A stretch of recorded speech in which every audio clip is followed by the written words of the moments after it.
અમદાવાદમાં શાહીબાગની રાજસ્થાન હોસ્પિટલથી નમસ્તે સર્કલ તરફ જતો ગિરધરનગર ઓવરબ્રિજ 1 મહિના માટે બંધ કરવામાં આવ્યો છે। અમદાવાદ મુંબઈ વચ્ચે શરૂ થનાર બુલેટ ટ્રેન પ્રોજેક્ટની કામગીરીને લઈ આ નિર્ણય લેવામાં આવ્યો છે। 1 સપ્ટેમ્બર સુધી આ બ્રિજ બંધ રહેશે। જો કે કોઈ આગોતરી જાણ કર્યા વગર અચાનક જ આ નિર્ણય લેવામાં આવ્યો, જેને કારણે વાહન ચાલકો મુશ્કેલીમાં મુકાયા છે। દરરોજ આ બ્રિજ પરથી અનેક વાહન ચાલકો પસાર થાય છે।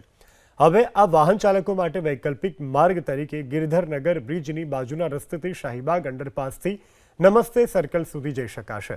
રાજસ્થાન હોસ્પિટલ તરફ જવા માટે નમસ્તે સર્કલથી જૂની સીપી ઓફિસ થઈ શાહીબાગ અંડરપાસ મારફત અવરજવર કરી શકાશે।